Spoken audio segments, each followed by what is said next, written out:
glance into your eyes is all that I need to climb to my feet and take on these hills with a new sense of ease. I love you, and you'll see. I'll tell you my beauty. I love you, and you'll see. I'll tell you my beauty. I love you, and you'll see. I'll tell you my beauty. I love you, and you'll see. I'll tell you my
Well, good evening and welcome to our study session, which is preceding our regular council meeting.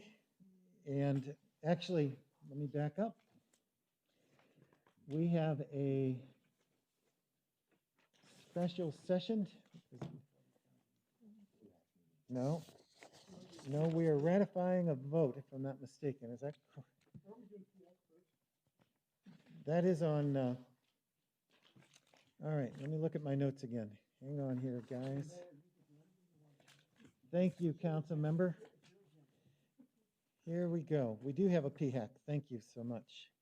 So welcome to the Public Housing Authority Commission meeting of August 24th. Clerk, please call the roll. Chairman Hartke. Here. Commissioner Lopez. Here. Commissioner Dearman is absent. Commissioner Stewart. Here. Commissioner McClymans. Here. Commissioner Wong. Here. Commissioner Rowe. Here. Commissioner Orlando. Here. We have a quorum. All right. Thank you, Clerk. Do we have any unscheduled public appearances for our Public Housing Authority Commission? All right. Seeing none. On our consent agenda are 2 items, minutes and a resolution. And I believe with the resolution, we have a presentation. And that would be, is that with Leah? Our city Yes, manager? Mayor. Yes, Leah Powell, our Neighborhood Resources Director, and Amy Jacobson, Housing and Redevelopment Manager. Great. Please proceed. Good evening, Chairman, members of the PHAC, and members of the Commission. We're going to be bringing forward to you our 5-year plan, including our annual plan, our capital fund. And this is something we do on a regular basis, but there's something a little bit special about this one. And this is where we're continuing our conversation to redevelop our public housing. So at this point, I'd like to bring up Amy Jacobson, who will go through the presentation this evening.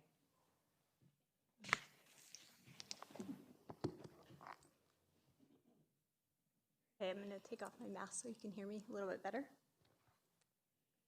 Good evening, Chairman and members of the Commission. Every 5 years, HUD requires public housing authorities to submit a new 5-year plan as well as a yearly annual plan for our housing programs for public housing and our housing choice voucher programs. We are very proud to be a high-performing PHA designated by HUD, which means we effectively operate at a high standard in management of housing programs, being fiscally responsible with our federal dollars, as well as high scoring in our physical inspections and distribution of our capital funds. Over the next 5 years, we will continue these high standards. The PHA plan that's presented this evening incorporates these documents: the 5-year plan, which includes our 5-year strategic plan, our annual plan for 2020, the administrative plan for our housing choice voucher program, and our ACOP, which is our admissions and continued occupancy policies for our public housing program. This year, because we're currently in the coronavirus pandemic, HUD released our COVID statutory and regulatory waivers. One of the waivers allows PHA to extend the deadline from our usual submission of this PHA plan, which is April 17th, to October 18th. There are additional some administrative waivers that are included in this annual plan.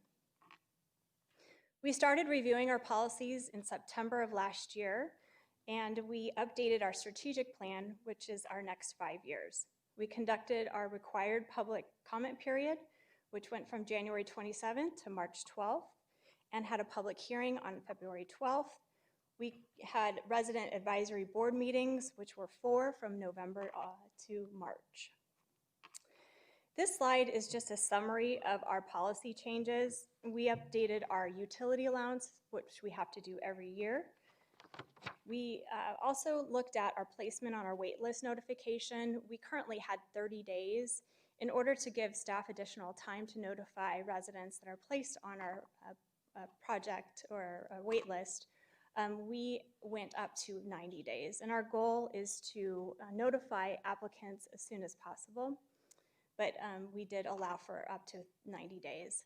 The next is our over-income tenant evaluation. HUD's, this is a regulatory requirement. Housing, individuals that are living in public housing can stay in housing if they're over income. However, we are to look at their income 1 year after their income changes. Yes, the next is our COVID-19 waivers. Again, HUD has allowed regulatory waivers. These are temporary, only until December 31st, and they mostly deal with our operation issues because of the pandemic. An example of this would be we are no longer doing annual inspections of our Housing Choice Voucher program until it's safe to enter.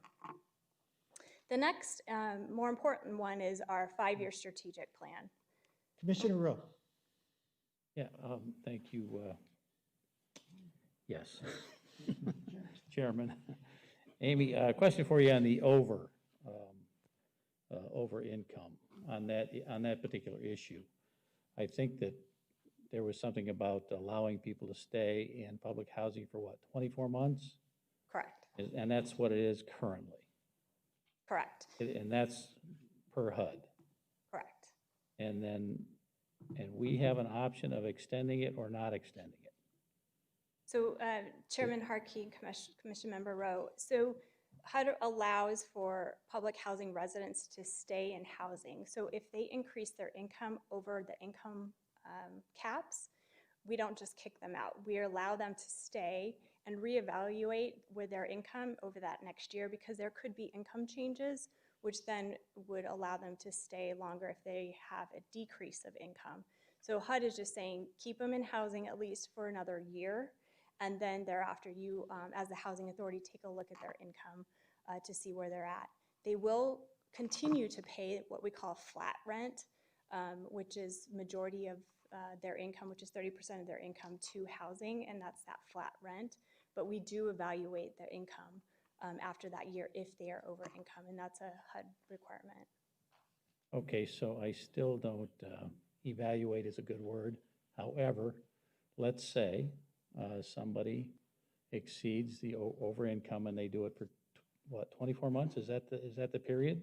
It's actually 1 year, so it's Okay. 12 months. We have to evaluate their income change. Okay. At what point are we going to make a decision to say, look, the city, the community has been helpful, and now you need to go do something different? When do we do that?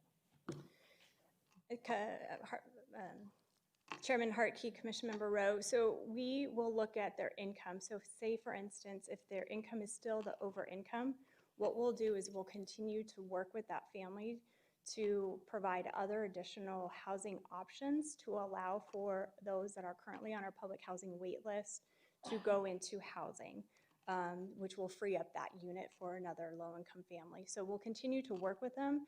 However, HUD is saying that we can't necessarily evict them only because they are over income within that year.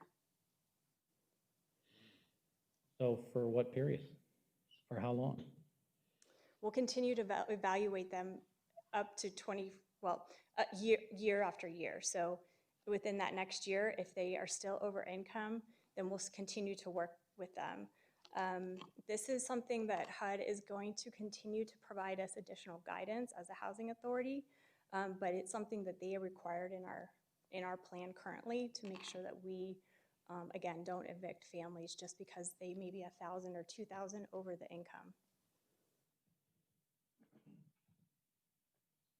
Okay. Thank you.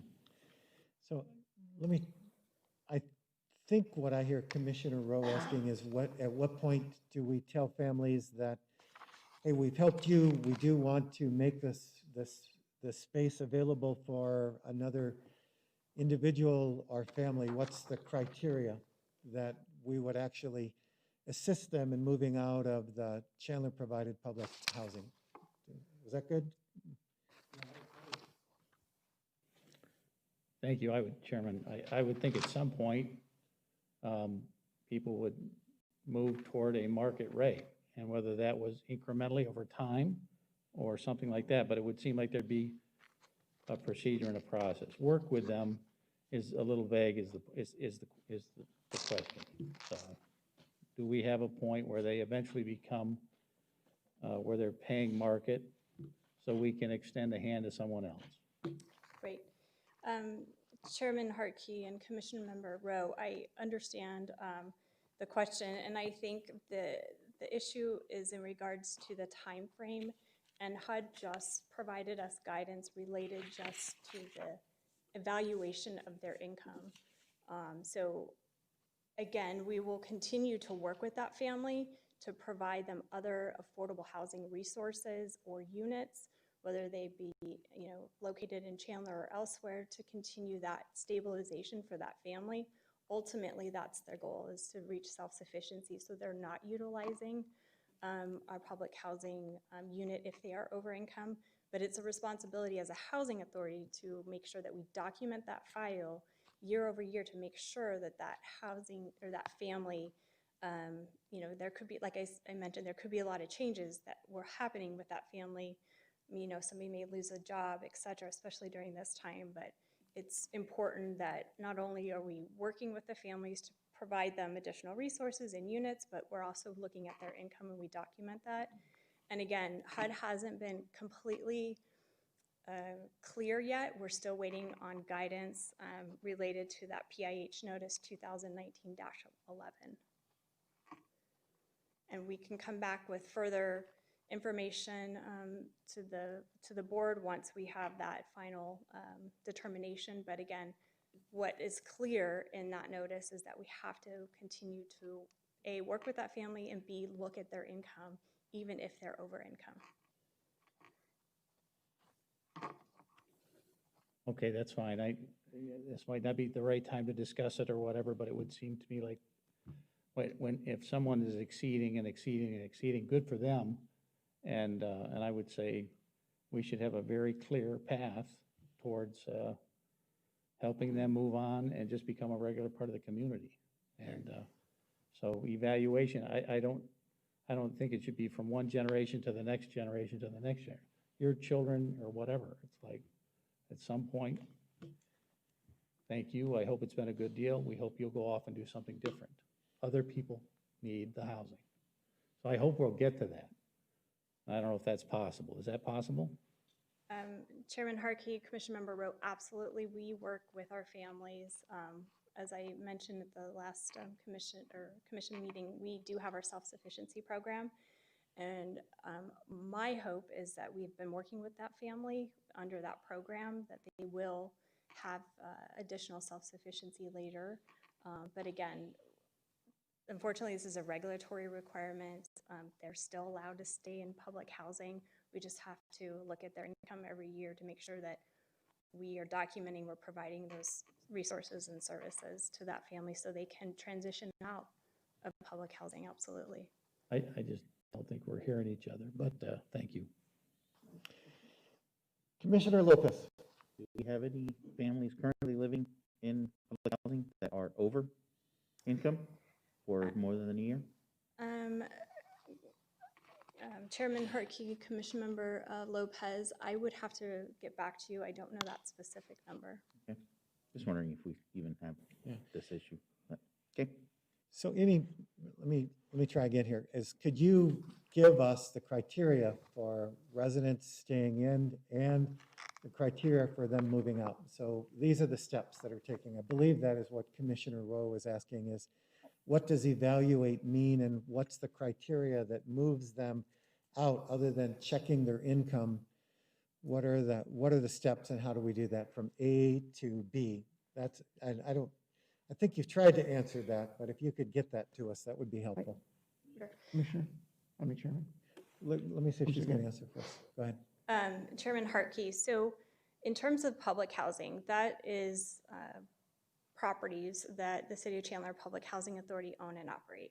So during the opening of a wait list, we do pre-screening, we screen, we do background checks, we make sure that they don't have any negative credit checks, as well as other backgrounds that would flag them to be not allowed to live in public housing, including debts owed from other public housing authorities. Once that's completed, they are placed on our waiting list. Once that family is called up and we have an available unit in public housing, then that family signs a lease, works with our staff, and continues living in public housing for as long as they may need to.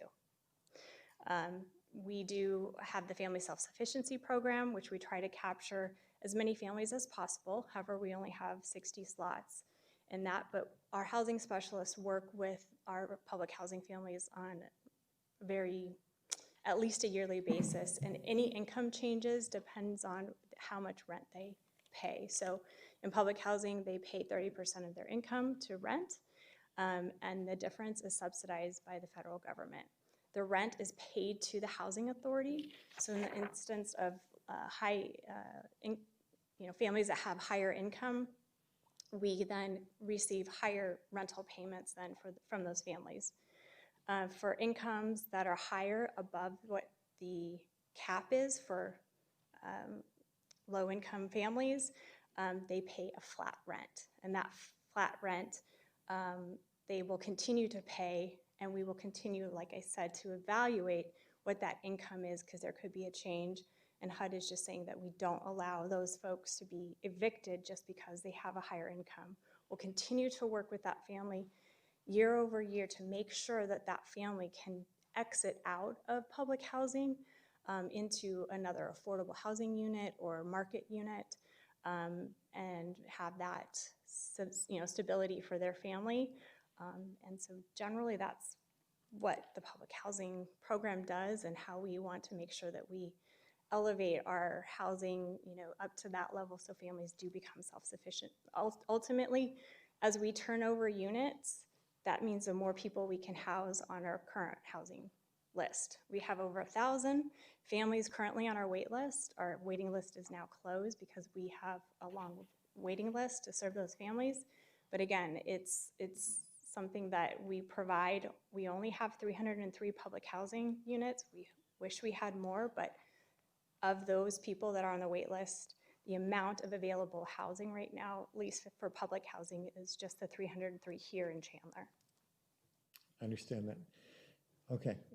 Commissioner Orlando. And that's what I was gonna drive at. You're saying I think I heard loud and clear, you're getting conflicting guidelines. There's nothing we could do here because you're getting conflicting guidelines. So if there's anything we want to change about that, we need to go lobby our legislative activity to be able to make those guidelines more clear. So, I mean, I think you're working, that's what I heard you say 5 times, right?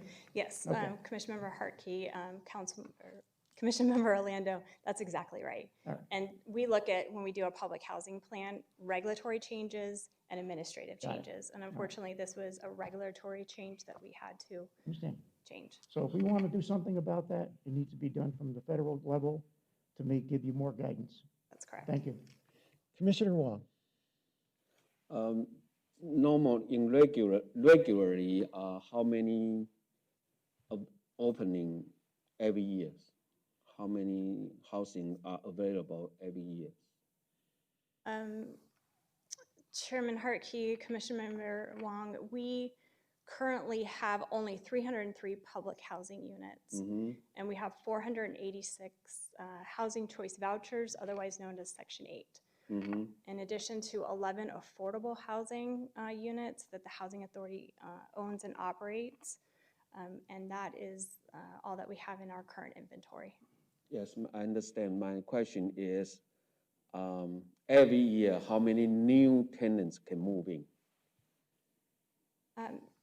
Commission Member Wong, it depends. So depending on how many people move out of public housing, That's my question. Number is however many people we can serve. I would say in average, we have about 1 turnover every month. 1 turnover, so that's about 12 people, 12 houses, 12 households per year. Okay, so circulation pretty slow, huh? Yeah. Thank you. Please continue. Okay, the next is the updated 5-year strategic plan, which is the 2020-25. And what I would like to go into a little bit more detail on that is that our strategic plan introduces some new activities, including redevelopment of public housing. And we're really poised to transition from a provider of decent, safe, sanitary housing to the provider of affordable housing that really meets a higher community vision. Our updated goals and objectives, we've historically served the housing needs of persons with low income and very low income here in Chandler. And we are going to continue to do that. But transition into a redevelopment opportunity looks like leveraging public-private partnerships, bringing in additional resources. We've, again, I've mentioned, have owned and operate public housing since 1972. These buildings have been in the same condition in that 1972 design. We've done major capital improvements over the years, so they are very well maintained. Hence my first introduction that we are a high-performing housing authority. Our last score was 96 out of 100. So we're continuing to maintain these units even though they are old. Our updated vision for affordable housing really has to do with the needs and the community needs. They've changed. We have at least 9,400 affordable housing units that we need to see here in Chandler in the next 10 years. And HUD has allowed housing authorities to utilize repositioning tools. And one of the tools is a rental assistance demonstration program. And with your approval, which is included in the strategic plan, we envision applying for RAD to reposition our public housing portfolio to really better serve the needs and the more modern functions that our families need. We'll continue to maintain the strength and the financial viability of our PHA, and we're looking always for innovative ways to deliver affordable housing in partnerships, either with current, existing, or new programs.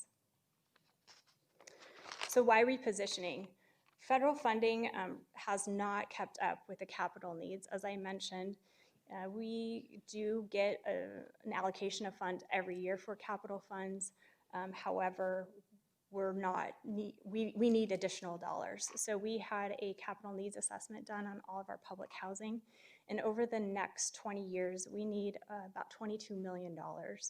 And we only get about $600,000 a year. It's costly to maintain our older buildings. We're continuing to see our building systems need full repair. And we're wanting to leverage the property's value and have additional housing as well as new designed housing. How do we meet our objectives? Well, we can reposition our public housing into a Section 8 platform where the project subsidy is in the project. The facilities for rehab or demolition, we could do new construction. We can form public-private partnerships. We can bring on a co-developer to assist with us in our updating of our public housing, as well as, like I mentioned, leverage private financing and reduce our reliance on federal funding. What we've done to date, we've retained a new consultant. We've done site feasibility and development structure. We've developed our 5-year plan. That's why we're talking tonight, because we would like to continue to redevelop our public housing. We've also had resident meetings. We've had a number of them. One was just this last Thursday. Our next steps include submitting our public PHA plan to HUD, including our RAD application, and then also looking to issue an RFQ or an RFP for a co-developer to reposition our public housing, and then continue our resident meetings and our feedback. Our next meeting will be in October, and we are looking for residents to help us potentially with the design and other factors. And so we will be getting to start that hopefully with your approval this evening to continue that conversation. I'd be happy to answer any questions that you may have. Councilmember Stewart. Thank you. I mean, Commissioner Stewart. Thank you. Thank you so far for the presentation so far. One thing that struck me was you've got a $21,400,000 delta based on what you said the infrastructure needs are, and the federal government's not going to support that. And that's why we're sort of developing this 5-year plan so that we can find public-private partnerships to cover that delta? Or will there be some taxpayer, city taxes paid towards that? And is that what the rest of this presentation will be, or were you looking for direction? So Chairman Harkey, Commission Member Stewart, we are looking for your approval to submit a rental assistance demonstration application to HUD, which includes multiple layers of different financing. Majority of affordable housing created nationally is with the low-income housing tax credit program. They also use bond allocation, some additional soft money, but the goal is to reduce the debt, so your equity is higher. And one of the ways to do that is through the applying through RAD. So it basically takes you out of public housing into a Section 8 contract, and then allows for that property to be repositioned with other financing options. So LIHTC is low-income housing tax credits, the most, I guess, known one to use with affordable housing. But additional debt potentially could be, but depends on how you structure your project.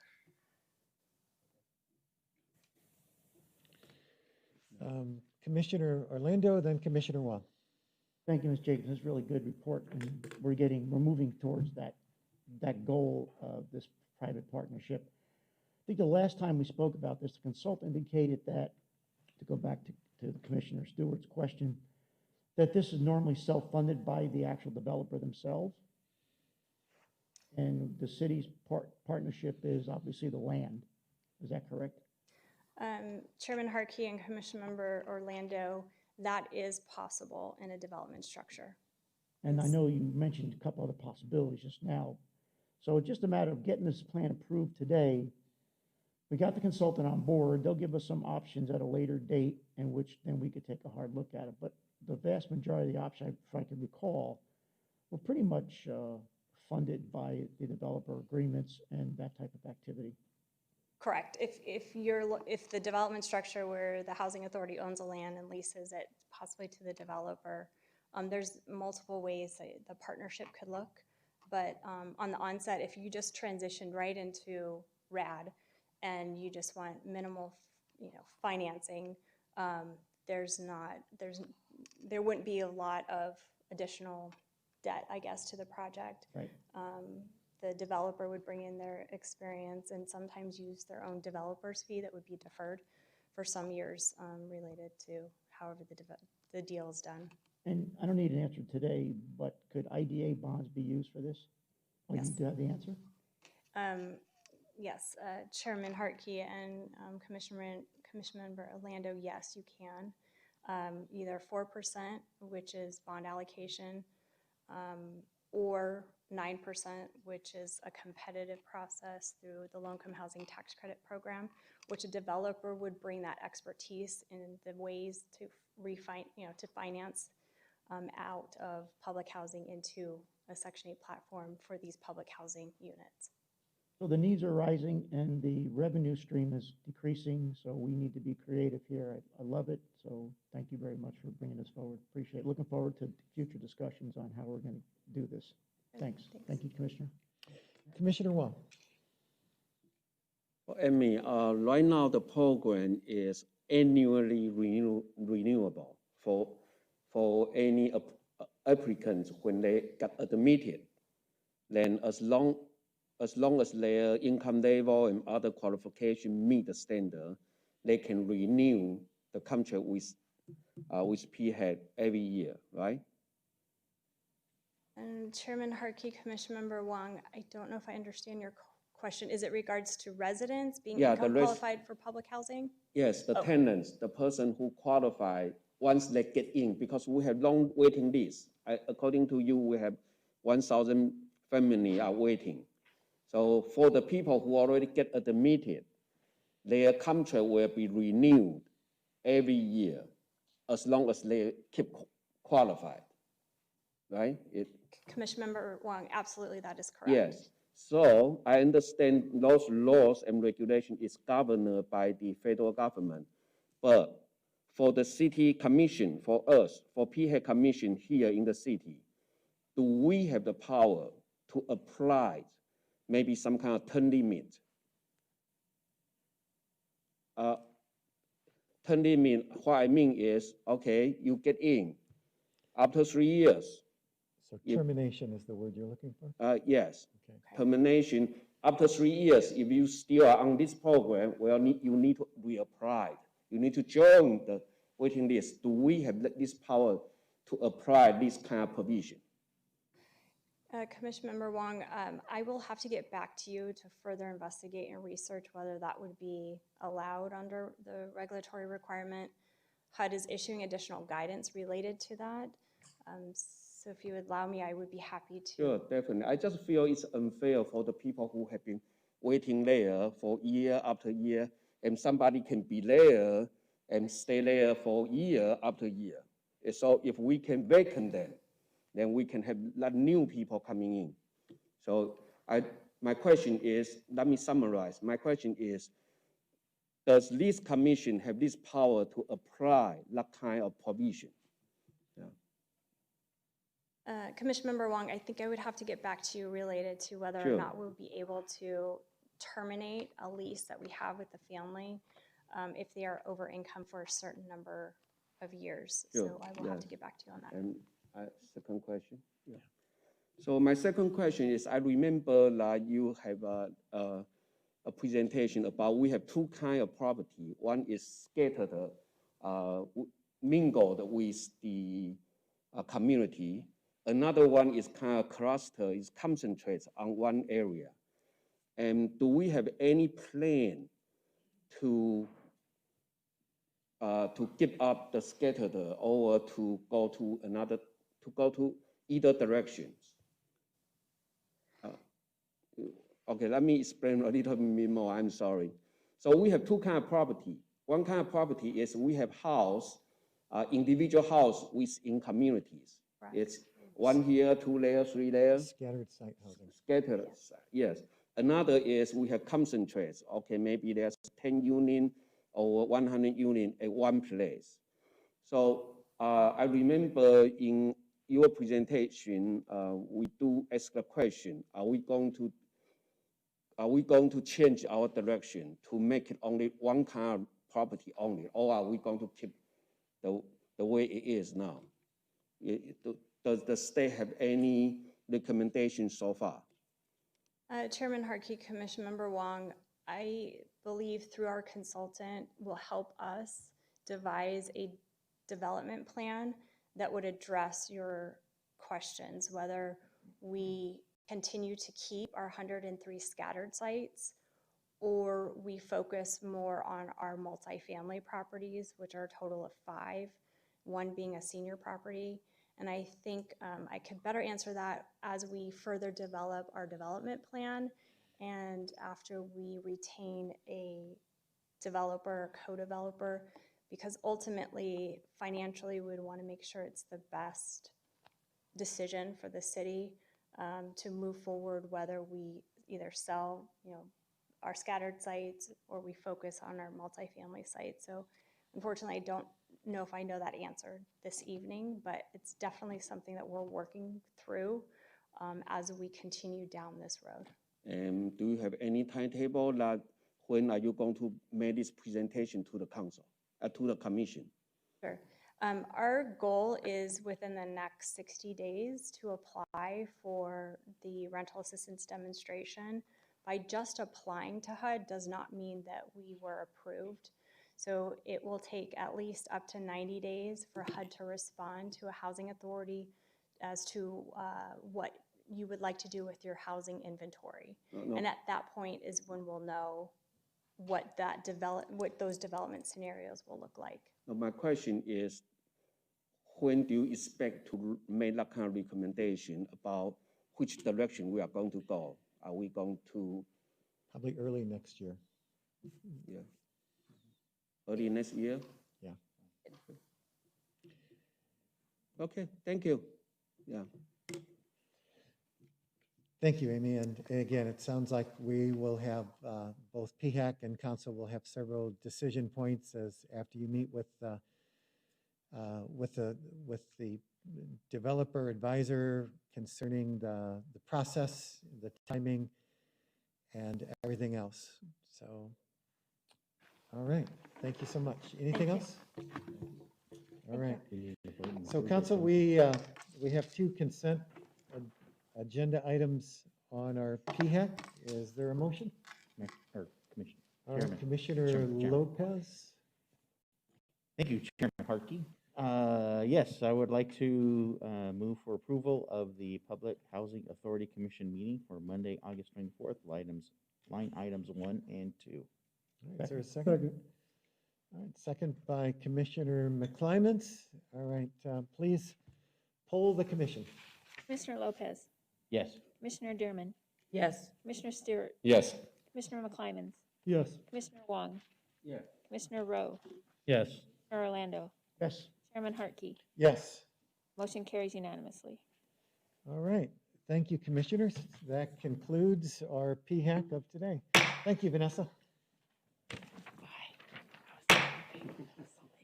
Council, next on our agenda is a special meeting and to canvass the official votes of the City of Chandler primary elections. So clerk, please, I guess we don't need to do a roll call again, do we? All right, seeing that. Clerk, please give us a report. Mayor Hartke, members of the council, this item is presented to you for your consideration of the acceptance of the official results of the official canvass of the City of Chandler primary election. So the city held its primary election on August 4th for the purpose of electing 3 council members. 55,615 Chandler voters cast a ballot in the primary election, and as a result, 3 candidates received a majority of the votes cast and therefore are elected in the primary election to fill the council seats. The 3 candidates elected are Christine Ellis, Mark Stewart, and O.D. Harris. And since these 3 seats are filled in the primary election, there is a runoff election is not necessary. I did want to point out that there was a 35.75% turnout in this election. And I did go back and looked at the last couple elections, primary elections. In August of 2014, there was a 22% turnout. August of 2016, there was a 25% turnout. And in 2018 in August, there was a 29.72% turnout. So it's quite a big turnout this year. So with that, that's all. It's just the consideration of the canvas. All right, council, any questions? Seeing none, is there a motion? Mayor, Councilmember Orlando. I move that we approve the canvass of the official results of the City of Chandler's primary election of August 4th, 2020. And Second. second by Second. Vice Mayor. All right. Will we vote? Officially say congratulations to our continuing and joining council members. We look forward to working with you. Council, please vote.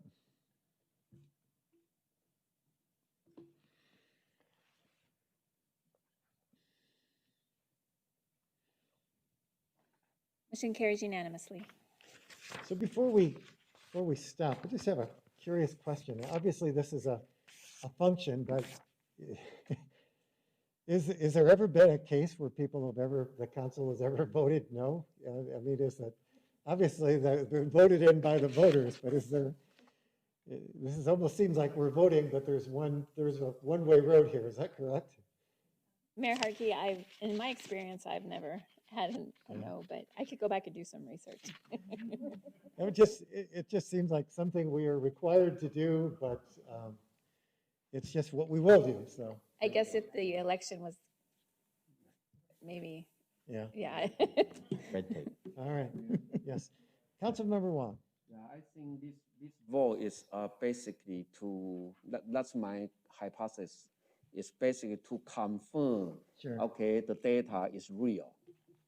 So if one of us have question saying the procedure does not follow the due procedure or the result was tempered or something, then we still have the opportunity to raise the objection. That's why I think.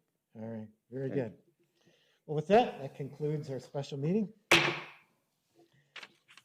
Get to bang the gavel multiple times tonight. I want to call together our study session of August 24th, 2020. And the first item on our agenda is scheduled public appearances, and I would like to invite Vice Mayor Lopez to join me, City Manager.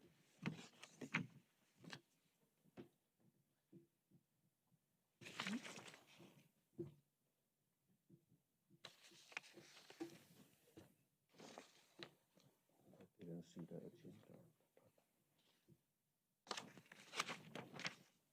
Mayor, tonight we just have one service recognition, and I'll ask Leah Powell, our Neighborhood Resources Director, to come forward and make that presentation. Good evening, Mayor, members of the council. I would like to invite up Rosalinda Barriesa to come join us. Rosa? Well known in the city, as you can see. Tonight we recognize Rosa Barriesa, who has dedicated 20 years of service to the city of Chandler. Rosa is a Chandler native and loves everything about Chandler, which is why she chose a career with the city. She began her career in utility billing and later promoted to transit services. Rosa then promoted to human resources, where you most likely met her during new employee orientation or receiving assistance with tuition reimbursement. Currently, Rosa is part of the neighborhood preservation team as a neighborhood enhancement coordinator, where she works to strengthen the neighborhoods in our community. Rosa brings years of knowledge, experience, and positivity to our team, and she is an invaluable resource. Her desire to serve the city and our residents is commendable, and we are so fortunate to have her as a member of our team.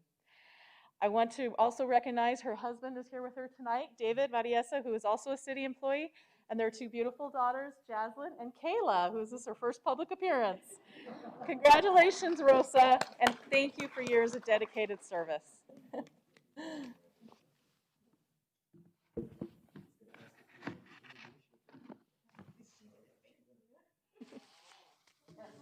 He's so cute.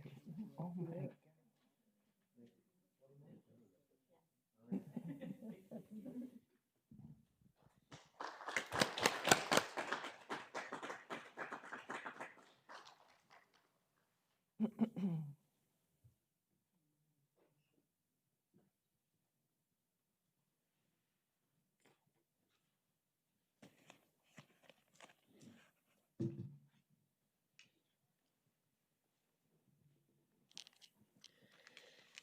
Now that's a good baby. Council, we had several items called in tonight, and so I've heard that some of the questions, if we're present, have also been answered already, but we'll proceed with what I have before me. Item number 3 was called in by Councilmember Lando and myself. I just wanted to say, Council, I'm very enthused about this project in our community. I've had a chance to talk with the owners and to have a state-of-the-art premier climbing facility in Chandler that will really bring the rest of the valley to Chandler because of its quality. I'm very excited about that. I've thought for years that we are lacking in amenities for recreation. We have several on our agenda tonight, but this is an exciting one, and I'm very enthused to see this come to our community. Councilmember Orlando, I believe you had a question. Thank you, Mayor. I almost called you Commissioner or Chairman. Yeah, and I'm excited about this coming too, obviously. It's another amenity. It's something more for our residents to be doing. But I guess my question to you is, and we've had several discussions over the year and a half about development sites that don't fill out right away. We have one, a potential apartment complex that wants to delay the commercial. We've had this passed. So what's the plan for this? I mean, I'm all for this. We'll approve it. But again, I don't want to be piecemeal here. If we have a bigger picture in mind, when are they going to come back and finish this project so it's not half built? It's through the mayor, Councilmember Orlando. Currently, the applicant does not have any plans to develop the future office and commercial buildings that surround the proposed Arches Climbing and Fitness building. When the applicant first approached the city with this proposal, they were only showing the Arches Climbing and Fitness building portion of that development. Upon staff's request, they added the future development around the site to show how that remaining balance of that parcel could be developed in the future. The idea was to at least conceptually show in the future, when that is ready to be developed, how that would all look and how that would all be tied in together as one cohesive center. Do they have any ideas for other amenities, entertainment amenities versus just the apartment buildings? Yes, through the mayor, Councilmember Orlando, the building could be reused for another recreational gym type of use that may have another rock climbing wall. But additionally, the taller portion of the building could be divided into multiple stories to accommodate other uses that are allowed by that zoning. Examples may include office, institutional uses, as well as educational facilities like a university or something like that. And looking through the list of permitted uses in the zoning code, institutional uses or examples of institutional uses include art museums, art galleries or museums, a science center type of use. Think something like the Children's Museum in Phoenix, something that's interactive that may have an educational component to it that would serve the community as well as the adjacent schools in the area. Yeah, I like the cluster effect of that. I think I heard earlier that that might be one of the ideas they're putting in forward, where they would put different amenities in that little area. So, all right, we appreciate it. Thank you very much. And we've got to keep the big vision in mind, okay? Thank you. Thank you, Mayor. Well, Council, maybe we can have a challenge at our climbing gym once we get in here. So that might go as well as the reading challenge that I suggested, but I don't think any of us followed up with either. So we'll. All right. Thank you, David. Any additional questions on this? Seeing none. Item number 4, I know I had a comment, Councilmember Stewart. I think you wanted a presentation, but this Snedeker Complex Sportsplex for youth softball tournaments with Future Stars sports event. We've been asking ED for that committee for years, what's the opportunities to bring tournaments and use of our fields. And this particular one will bring the commitment of 10 youth fast pitch softball tournaments to Chandler. So with that, it fits the needs of what we've been requesting and looking for a few years to bring some additional economic development both to our fields, to our hotels. So I'm excited to welcome these tournaments to Chandler and hope to see that we will also attract additional regional and statewide fastball softball tournaments into Chandler into the future as well. Councilmember Stewart.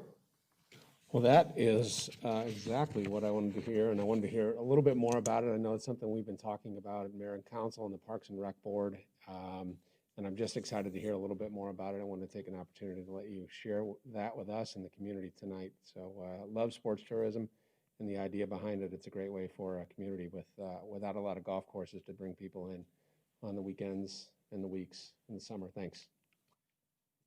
Certainly. Good evening through the mayor to Councilmember Stewart. Mayor, you summed this up very well. This is a one-year agreement. It does have the opportunity to extend for multiple years, but we're starting off with 1 year, and you're correct, it will bring 10 fast pitch softball tournaments to the Snedeker Sportsplex. Future Star Sports, they run all of the tournaments that go by USA Softball throughout the state of Arizona. So they are well known and they are well followed, and so we're excited to have a partnership with them. The tournament will utilize at least 4 fields at the Snedeker complex. Future Star Sports will be responsible to pay all city user fees that we currently have. In addition to paying these approved fees, they will install temporary fence anchors on each of our fields for their tournaments. This is important because not only will they be able to use it for their tournaments, but this allows us in the future to expand to other fast pitch softball tournaments, making our fields the appropriate size. The first tournament will take place over Labor Day weekend here in a couple weeks. Future Star Sports, they do have a COVID-19 policy that has been used in recent tournaments in Prescott. Staff has reached out to the Prescott staff to see how they did, to do some checkup. And we found that their policies were very effective, and we got a very strong recommendation for the tournaments that they have ran there this summer. Again, upon completion of the first year, we will be looking at their performance. We want to make sure our facilities are used to their fullest extent. But we'll also work with them to seek out larger regional tournaments and statewide tournaments to be held here in Chandler. And those are all things that they're aware of that we're interested in. And as we forge this partnership, that we hope to be able to secure those here. The important part, the addition of adding these 10 tournaments, it does not affect the other current tournaments that we have at the complex or the leagues that are currently historically use the Sportsplex. We've also worked with Chandler's girls softball, and they are supportive of this idea to bring additional tournaments here to the East Valley and Chandler. With that, I'm happy to answer any questions you may have. Thank you, Mr. Bass. I appreciate that, and thanks for the work that you and your staff have done to deliver that, and as well as economic development. We appreciate it. Any additional questions for Mr. Bass? All right, thank you. Next item is brought by Councilmember Orlando, item number 6. Mayor, I'm good on that. Assistant Chief Cock was able to reach out to me, so we're good on that. So I have no Great. problem with that. Next item, Councilmember Orlando, item number 8. Mayor, real quick question on this. I wanted to know how many telewager facilities we have in Chandler, or license we have in Chandler. What's the revenue stream on that? And, well, yeah, that's just those 2 questions. Through the mayor, Councilmember Orlando, we currently have 3 teletrack wagering sites in Chandler. This will be the 4th. The first one, it's with Turf Paradise Horse Racing Track. It has a license at, I'm going to take this off, I'm having trouble breathing. Copper Still Moonshine, Nate's Fifth Base, and the Ivy.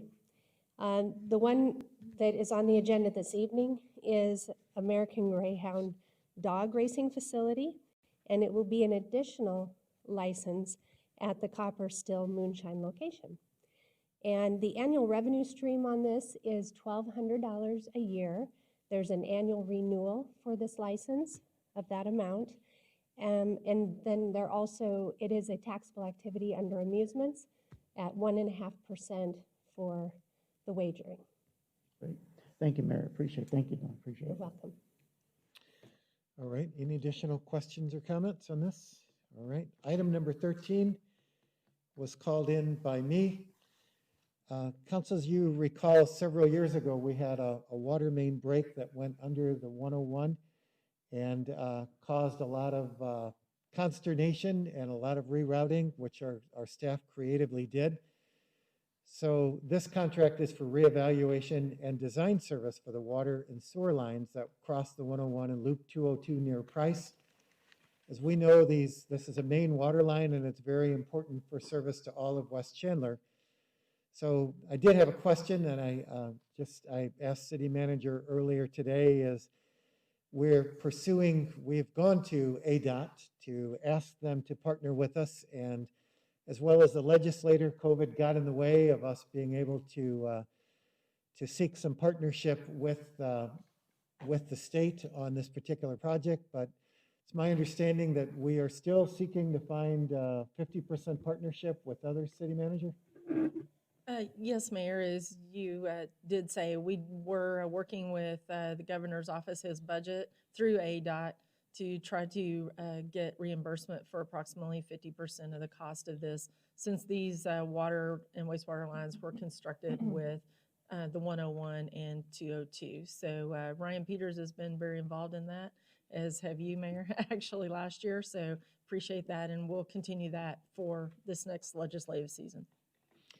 I must say, John Knutson is quite compelling when talking through this with our state folks. It's hard to say no to the evidence. So I want to thank Ryan and John for your work, and as we will reapproach the state for assistance on this one. Item number 14 is our next one called in, and we had several of us. We'll go first. Actually, I'll defer. Councilmember Stewart and Councilmember Orlando. Councilmember Stewart. Thank you, Mayor. I just needed to do a temperature check here. So $4,232,000 for, I think what the number is, 1,400 laptop computers. And so just because my neighbor is going to ask, why don't we go to Costco and get these for $1,000 a piece? Because the number breaks down about $3,000 a piece. So can you help me understand the expense here and make sure we're using the tax money wisely? Absolutely. Thank you. Through the mayor, Councilmember Stewart, when we looked at the inventory, we identified that we need to replace, as you said, over 1,400 computers.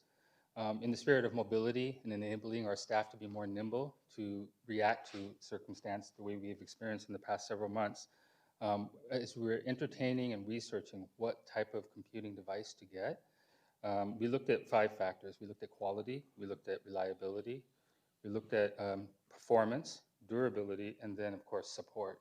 And so those factors, when you incorporate that, what that gave us is really a business-grade laptop, rugged tablets as well, for our employees to be able to use. Another cost driver on this is the security level that we're going to have on this. It's an enterprise level security that comes with each of the products that we have. Another one is also the type of storage device that it has.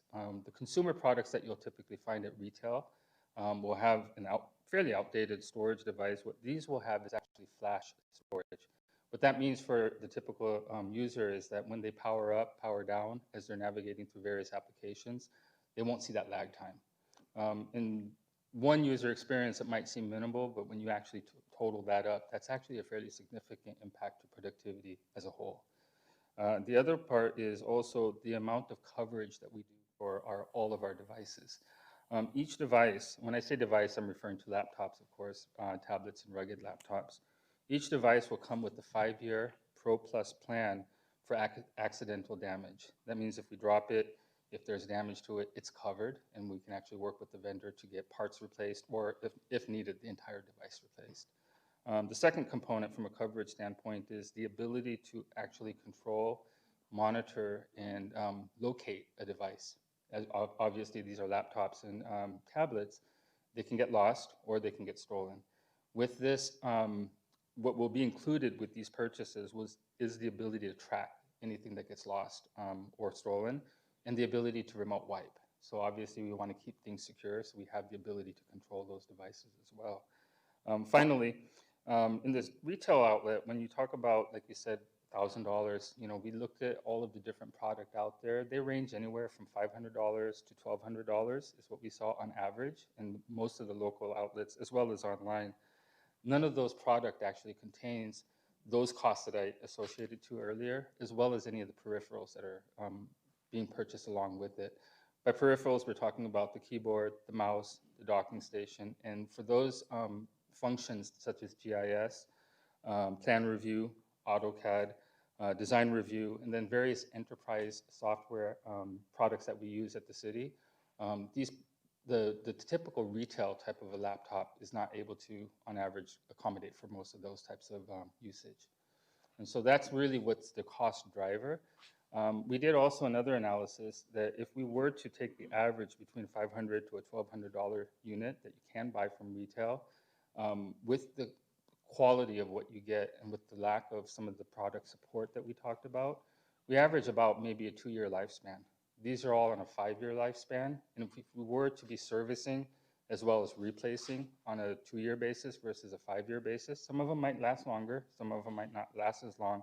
What we really came up with is an average, and again, it's just estimate of about a $5.3 million investment over the course of 5+ years, versus this is really an investment, as you mentioned earlier, just over $4 million. Hope that answers the question.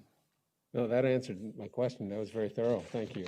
And it actually all makes sense, right? When you talk about the peripherals, you talk about the security, you talk about the, so I really appreciate that. And I think if you can get a PC to last for 5 years, a PC, that's incredible. I mean, Apple's, sometimes last that long, but not PC. So thank you. I appreciate the information. Thank you. Councilmember Orlando. Yeah, thank you, Mayor. So timelines. Timelines. Yes, you knew I was going to ask that question, right? I did. Through the mayor, Councilmember Orlando. Upon approval, of course, we would immediately initiate the procurement of all of these devices. With that said, we look at approximately, upon arrival, a 10-month turnaround time in totality.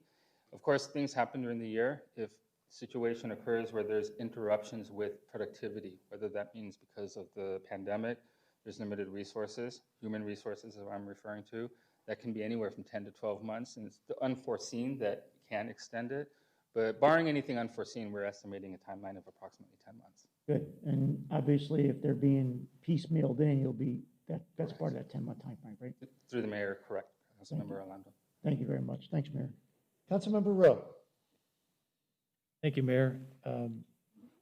A lot of good answers to good questions.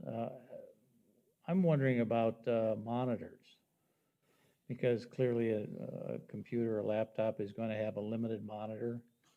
Have we taken into account monitors? Where's the budgeting for that? For 1 page and 2 page, 2 monitors? I mean, some people are going to have a high demand for monitors.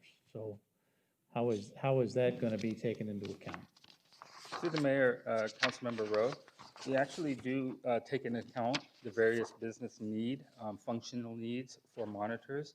Of course, we have approximately 4 different types of monitors. We have monitors that really apply to the typical office worker, like myself, that will use just standard product.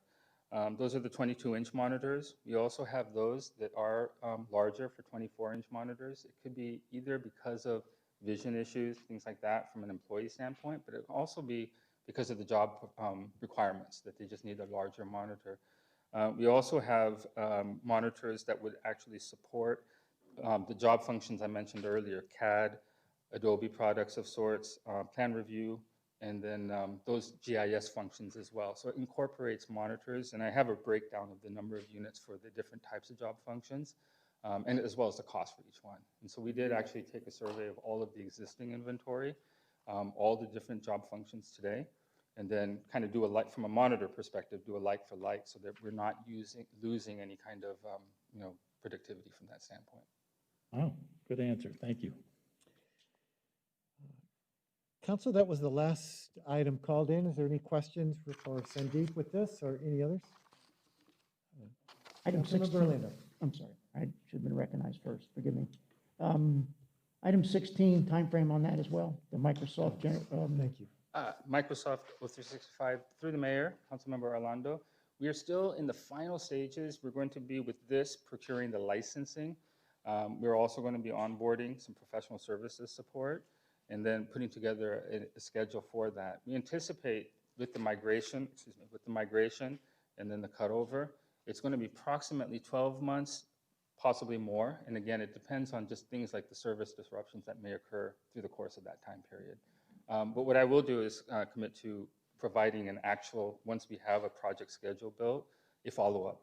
Thank you. Thank you, Mayor. Thank you, Sandeep. On that, Mayor. Thank you, Councilmember Orlando. I did see you at Asset. Vice Mayor. We have to do the conversion out of to Microsoft Outlook before 0365, or is 0365 compatible with Lotus? Councilmember, through the mayor, Councilmember, I'm sorry, I couldn't quite understand your question. Or do we have to do the transition into Outlook, or is the vendor you're looking at able to do compatibility with Lotus Notes? That's through the mayor, Councilmember Lopez. There is actually going to be an architecture of an actual migration of the existing emails, and we're working closely with various departments on the requirements in terms of things like archiving, retention rules, retention schedules, identifying then what does need to actually migrate in. And that would be a service that we're going to be partnering not only with city staff, but with the vendors that we're working with to make that migration occur. All right. Council, with that, I don't have any other items called in. Is there anything else you would like to ask staff tonight? Seeing none, we'll see you on Thursday. We have a work session, our first of the quarterly budget, and then these items to vote on.